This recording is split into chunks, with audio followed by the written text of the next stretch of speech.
On a star-studded Projector episode, Chiwetel Ejiofor, Casey Affleck, Woody Harrelson and Kate Winslet head the cast of heist thriller 999, and Ray Fiennes, Tilda Swinton, Dakota Johnson and Matthias Schoenaerts get up to sexual intrigue in a bigger splash.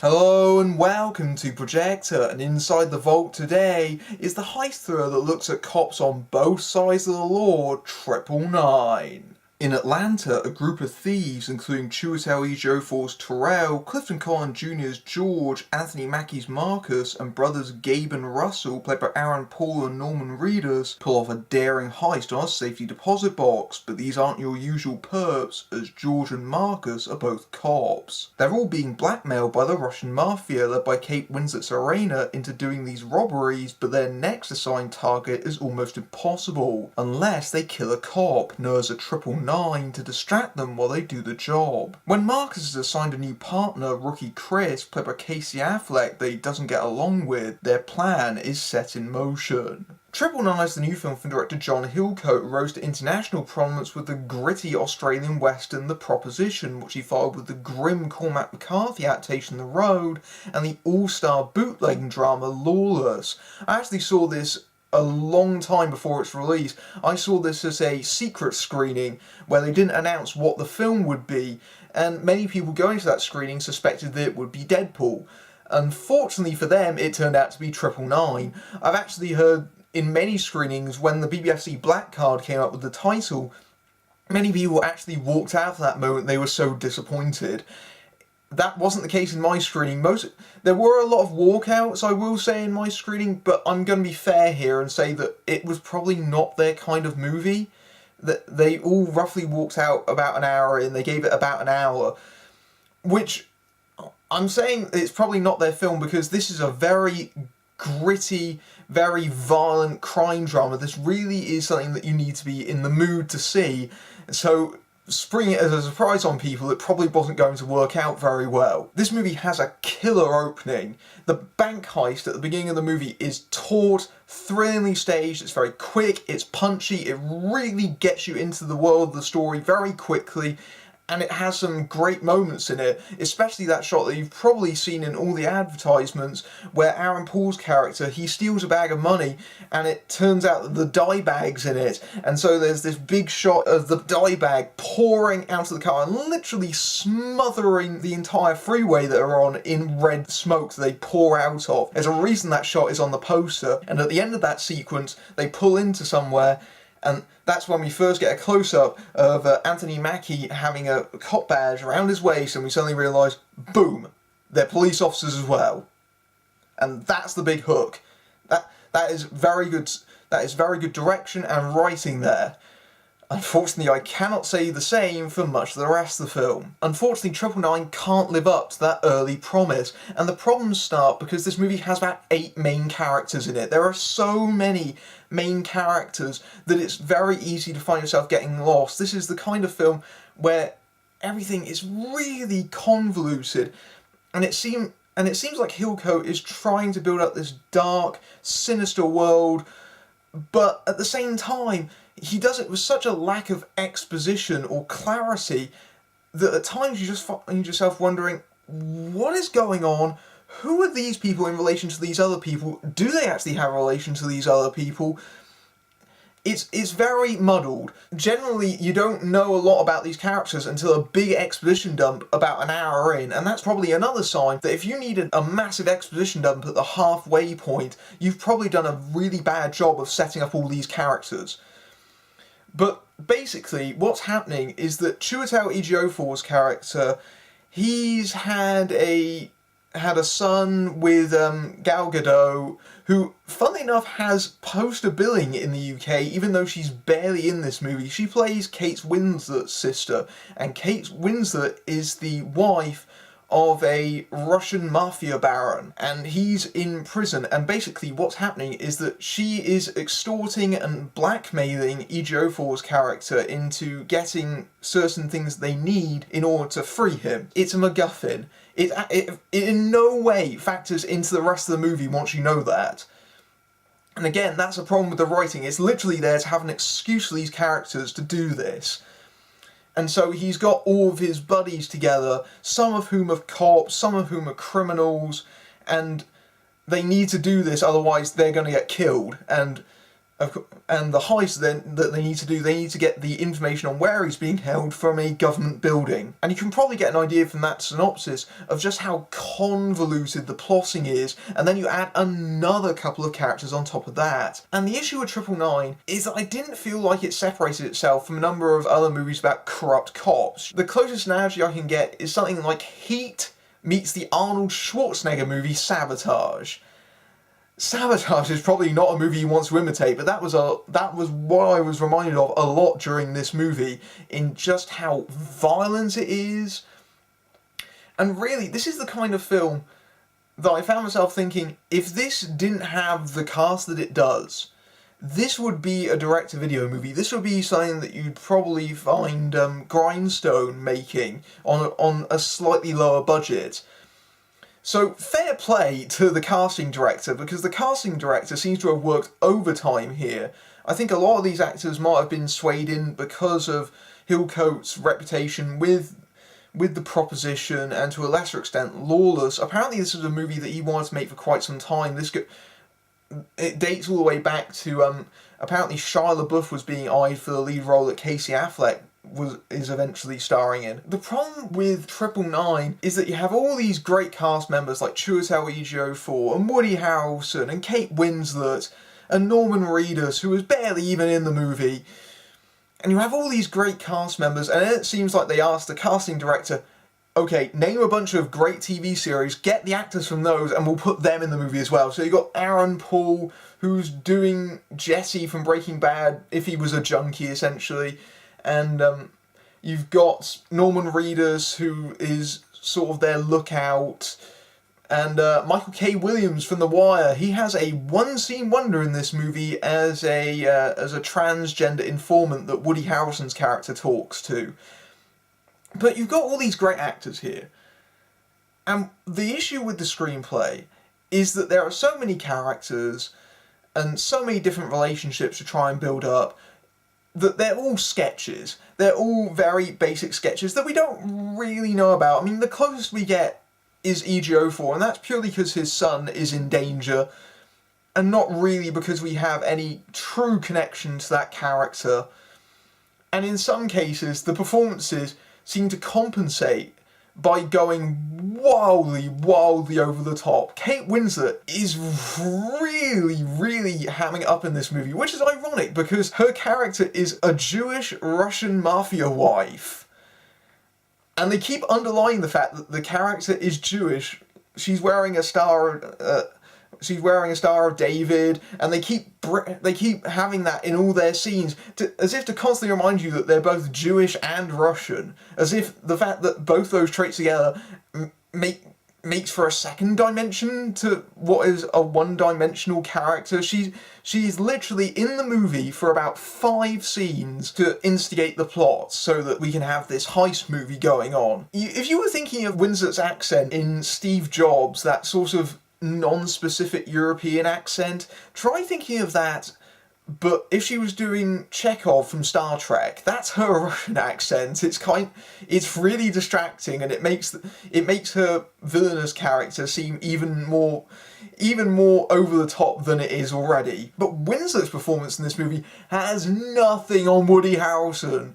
Woody Harrelson plays the sergeant detective who is the uncle to Casey Affleck's character, and he's assigned the task of investigating who carried out this robbery at the start of the film. And his performance, I don't know what he was doing. It's like he's walked out of a completely different movie. He is mad in this movie. The character's meant to be this really strung out, burnt out detective who has a crippling alcohol problem, and he's really jaded and cynical, But Woody Harrelson seems to think he's playing the comic relief character.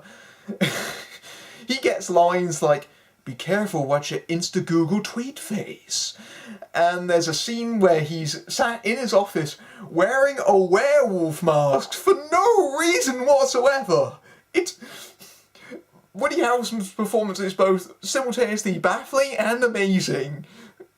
I greatly enjoyed whenever his character was on screen because something unpredictable was going to happen. He is having the time of his life in this movie. You've probably noticed that I'm mentioning Casey Affleck's character in passing, but not really directly referring to him. What's interesting about his rookie cop is that throughout the entire movie, he's actually vaguely peripheral, which is funny considering that he's the lead actor.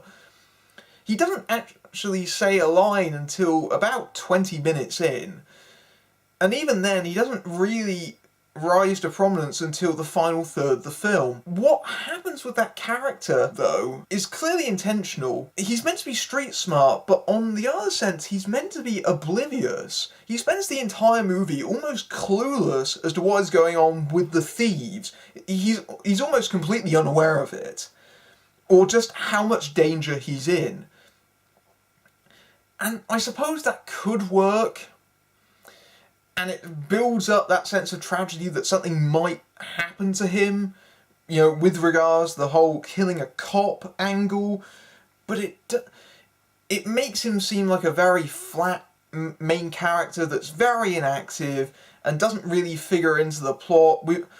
I did spend much of the first portion of the movie wondering how he was going to properly tie into these characters, and going to that angle of the cop killing, the movie presents it less as an issue in terms of the monetary sort of perspective, this whole robbery thing, and more as a morality tale, and more as a sense of, okay, is it right if we kill a cop to buy ourselves some time, essentially? And I could see how an interesting drama could be made about how the various characters react to that sort of situation, and where they would want to do it. Aaron Paul's character in particular really takes against it. He may be a strung out junkie, but he's also a former cop, and there's that sense of honour within him, perhaps still bubbling under the surface somewhat. The movie doesn't mine as much tension out of that as it should do. The second act of the film really should start to build up tension, because that's where the sort of conflict between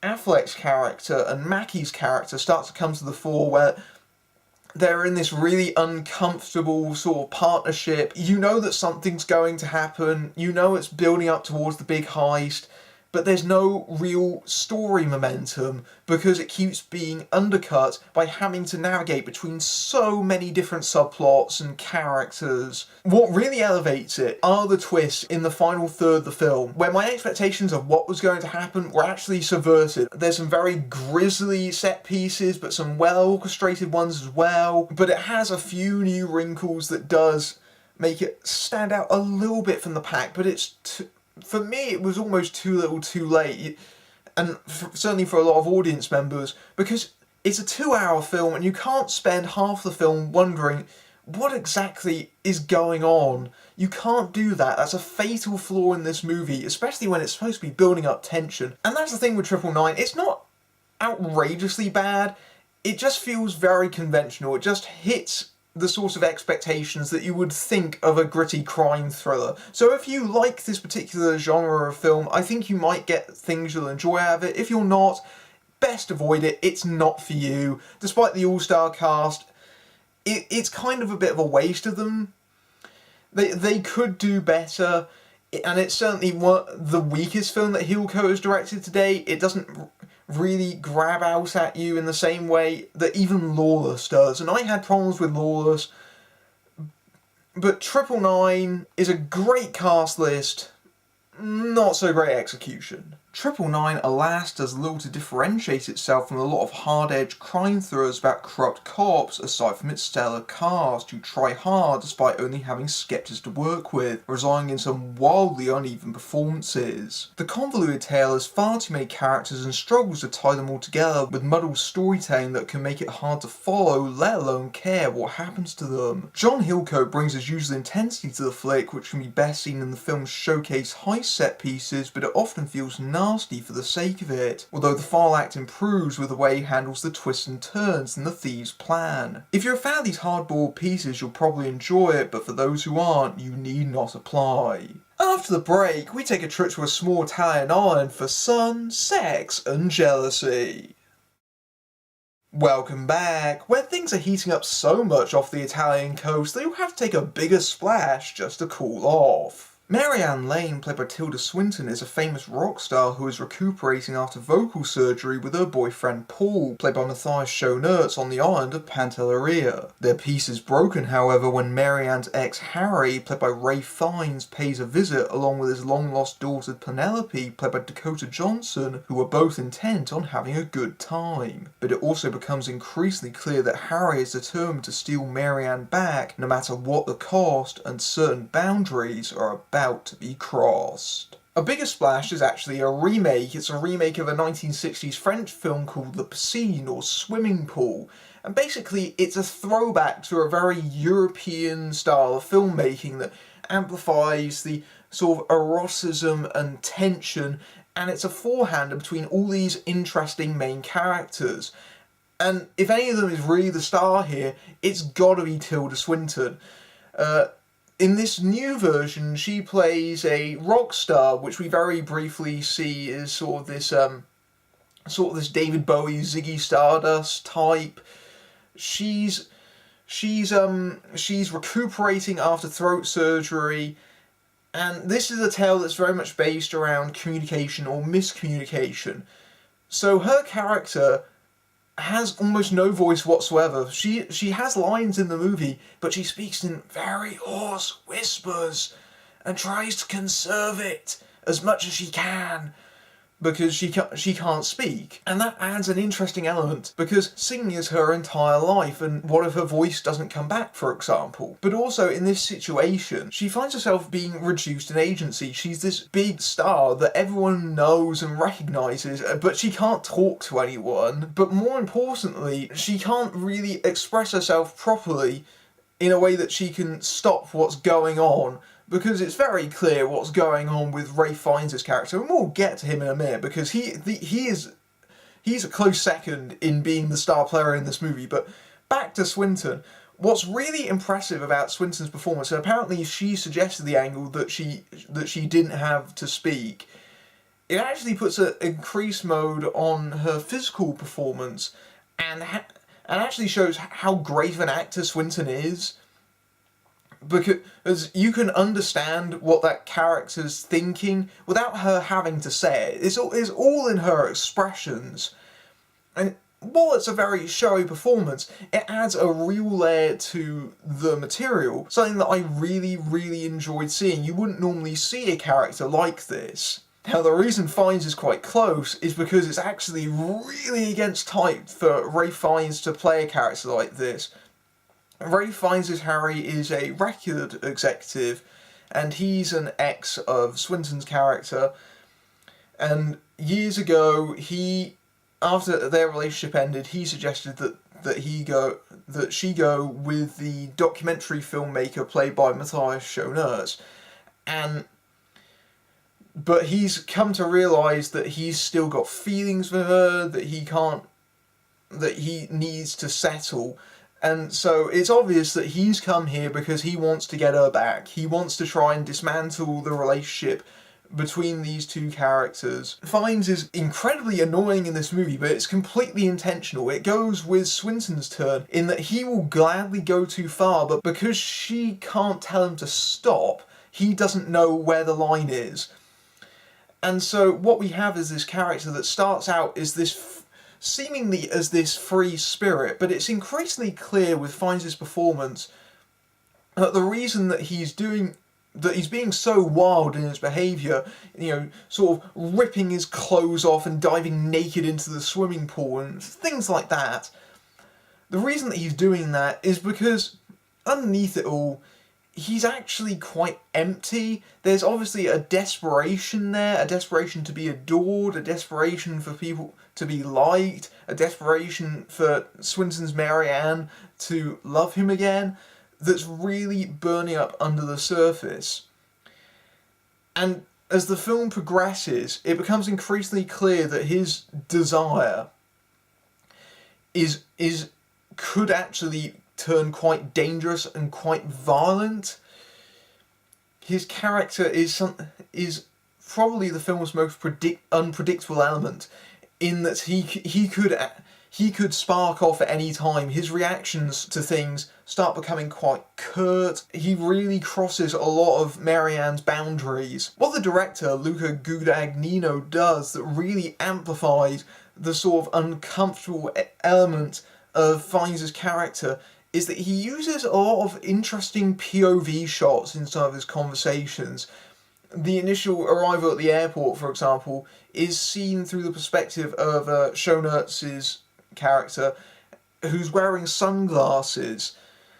And the fact that the character's talking to you head on is immediately jarring and immediately feels like you're being put against the wall, essentially. And that's literally what happens in the next time that particular technique is used. There's a key scene in this film where Swinton's Marianne is backed up against the wall and they have this conversation that's almost entirely covered in face-to-face POV shots, just cross-cutting between them. And it's really awkward and uncomfortable, and it really makes the space very small, considering that they're talking about this in the middle of an alley. This is a public space. That's exactly what this character is meant to make you feel like. He's meant to feel overblown, he's meant to make you feel like he's an exhausting presence. He's basically this wild shots of rock and roll anarchy, but also that provides a real sort of threat to the characters. But while I talk about him being potentially violent, there are moments where he's incredibly funny. Fiennes continues to show that he has a real flair for comedy that has been previously unexplored, because we generally associate him with playing these stiff upper-lipped characters, but there's a moment where he's dancing to the Rolling Stones with no inhibitions whatsoever, and no rhythm either for that matter, and it's really quite hysterically funny. And it's a role that's very much an extension of what he showed in the Grand Budapest Hotel, but even more so unusual. He's really having this run of playing oddballs and unusual types that I think works for him. And then you have Dakota Johnson as his long-lost daughter, Penelope, and if he brings rock and roll to the island, she brings temptation. She's obviously the youngest person on the island at 22, and she's exploring her sexuality and her body, and she's probably the most mysterious character in the movie. It's very hard to get a peg on that character. To some extent, that seems intentional with the way that the film eventually develops. But at the same time, it does seem like that character's a little bit underwritten. She's not really as engaging as Fiennes or Swinton is. She gives a great performance nonetheless. Johnson is quickly showing herself as being a formidable actress, and apparently she was cast here on the basis of her performance in 50 Shades of Grey, and that playing a very different character to what she did in that movie. I don't think we get to know her very well, even by the end of the movie. But really, the obvious direction that character's going to go in is that she's clearly got her sights set on Matthias Schoenertz's Paul. In comparison to Fiennes' performance or Swinton's performance, Schoenertz actually underplays this somewhat, maybe quite cannily. He plays a documentary filmmaker, he's been taking care of Marianne, but it's clear that he's been troubled in the past. He's had problems with drugs, and he's had a recent suicide attempt. And the relationship between Fiennes and Schoenertz is incredibly tense. It's really obvious that the two have had a massive falling out, and how Fiennes' character is desperately pushing against that boundary, and pushing against it, and pushing against it, and pushing against it. To some extent, I like the dynamics that it brings to the table. But my issue with The Biggest Splash is in terms of its direction, it feels a little bit flat. Because what we have are a lot of characters who are hanging around in these beautiful sun-scorched locations, and there's a lot of gorgeous cinematography in this movie. Like, really beautiful cinematography. But it doesn't feel like it comes off the screen in quite the way it intends to. You can tell this is a story that's supposed to be brimming with an erotic charge. And that's obvious by the fact that the entire cast get naked. They all do full frontal in this movie. And it's quite nice to see sort of equal opportunity nudity. You get to see Fiennes' little Voldemort quite a lot of times, in fact. Nor does it feel like the tension between the characters quite builds up in the way it should do. It just feels a little bit flat. The pace is slow, and it was slow in the original film, but it doesn't feel like it's building up and building up. It just feels like it's rolling. And I think that tension is meant to be the overriding thing, but it just felt absent to me. You can see where it's supposed to be. It just doesn't feel like it's there. A Bigger Splash in its worst moments just feels like these gently irritating characters all sat around the table having these stone-cooked meals, essentially. The movie does improve in its final third, where it becomes more of a sort of genre piece without giving away what happens. It takes something of a detour into more of a thriller. It's meant to be a payoff to that tension, but because it isn't there, that last portion of the movie is the most interesting bit, but maybe they could have tweaked it in some way to make it a framing device, or just to give what came before a sense of urgency that I think it lacks. I think what doesn't help is that Guadagnino, he tries to incorporate a couple of elements that don't really work. The one that really stood out to me is that this is probably the first film that I can think of that's directly addressed the European immigration crisis that's going on right now. That is actually playing out in the background of this movie.